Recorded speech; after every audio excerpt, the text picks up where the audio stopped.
റവ കൊണ്ടുള്ള പലഹാരങ്ങൾ ഉണ്ടാക്കാൻ എളുപ്പവും ടേസ്റ്റിയുമാണ്. എന്നാൽ അതിൽ മറ്റ് ചില ഇൻഗ്രീഡിയൻസോടൊക്കെ ചേർത്ത് ഈ പലഹാരം കൂടുതൽ ന്യൂട്രീഷ്യസ് ആക്കിയാലോ? അടിപൊളി! അങ്ങനെയുള്ള ഹെൽത്തി, ടേസ്റ്റി, ഈസി സ്നാക്കാണ് ഇന്ന് ഷെയർ ചെയ്യുന്നത്. നേരത്തെ ഉണ്ടാക്കി വെച്ച് ഉപയോഗിക്കാവുന്ന ഈ സ്നാക്ക് ഉണ്ടാക്കാനായി 2 കപ്പ് റവയാണ് ആദ്യം എടുക്കേണ്ടത്. ഈ റവയിലേക്ക് അതേ അളവിൽ തന്നെ 2 കപ്പ് ചിരകിയ തേങ്ങയും രണ്ടും കൂടി നന്നായിട്ട് മിക്സ് ചെയ്യണം. തേങ്ങയിലെ വെള്ളമൊക്കെ റവയിൽ പിടിക്കത്തക്കവണ്ണം കൈകൊണ്ട് നല്ലതായിട്ട് യോജിപ്പിക്കണം. അതിനുശേഷം 10 മിനിറ്റ് അടച്ചു വെക്കുക. 10 മിനിറ്റ് കഴിഞ്ഞ് തുറന്നു നോക്കുക. വെള്ളമെല്ലാം കുറച്ച് വലിച്ചെടുത്തിട്ടുണ്ട്. ഇനിയും ഇത് വലിയൊരു പാനിലേക്ക് മാറ്റുക. മീഡിയം ഫ്ലെയിമിൽ വേണം ഇത് റോസ്റ്റ് ചെയ്യാൻ. നല്ലവണ്ണം ഇത് റോസ്റ്റ് ആകണം. റോസ്റ്റ് ആകുമ്പോൾ റവയും തേങ്ങയും എല്ലാം കൂടെ ചേർന്ന് നല്ല സ്മെല്ലുണ്ടാകും.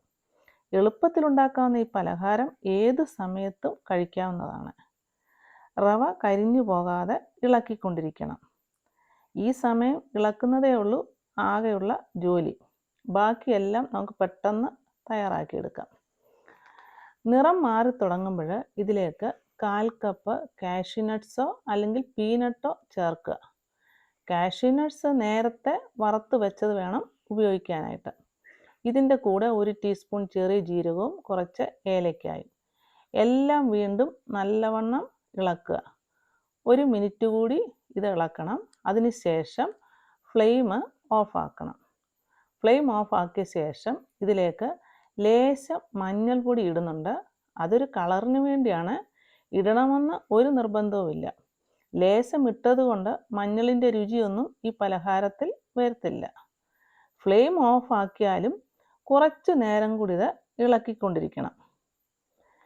ഇനിയും ഇതിൻ്റെ ചൂടെല്ലാം പോയതിന് ശേഷം ഇത് മിക്സിയുടെ ജാറിൽ 2 ബാച്ചായിട്ടാണ് ഞാൻ പൊടിച്ചെടുക്കുന്നത്. ഒത്തിരി ഫൈനായിട്ടൊന്നും പൊടിക്കണമെന്നില്ല. പൊടിച്ച തേങ്ങ റവ മിക്സ് മാറ്റി വെക്കുക. അടുത്തതായിട്ട് സെയിം പാനിൽ തന്നെ 1/2 കപ്പ് ഷുഗറും 3/4 കപ്പ് വെള്ളവും കൂടി ഒഴിച്ചിട്ട് മീഡിയം ഫ്ലെയിമിൽ തിളപ്പിക്കുക. നല്ലവണ്ണം ഇത് തിളച്ച് വരുമ്പോൾ ഇതിലേക്ക് ലേശം ഉപ്പിടുക. നല്ലവണ്ണം ഇതൊന്ന് തിളച്ചാൽ മതി. ഒത്തിരി ഒട്ടുന്ന പരുവൊന്നും ആകരുത്. ഇത് നല്ലതായിട്ട് തിളച്ച് കഴിയുമ്പോൾ നമ്മൾ പൊടിച്ചു വെച്ചിരിക്കുന്ന റവ തേങ്ങ മിക്സ് കുറേശ്ശെയായിട്ടിട്ട് ഇളക്കിക്കൊണ്ടിരിക്കുക. കുറച്ച് ചൂട് പോയതിന് ശേഷം നിങ്ങൾക്ക് ഇഷ്ടമുള്ള ഷേപ്പിൽ ഇത് ഉണ്ടാക്കിയെടുക്കാം. ഇവിടെ എല്ലാം ബോൾസാക്കിയാണ് ഞാൻ ഉണ്ടാക്കിയെടുത്തിരിക്കുന്നത്. അങ്ങനെ ബോൾ ഷേപ്പിലെടുത്തതെല്ലാം മറ്റൊരു പാത്രത്തിലോട്ട് മാറ്റുക. കുറച്ച് പൊടി ഞാൻ അതിനകത്ത് ഇട്ടിട്ടുണ്ടായിരുന്നു.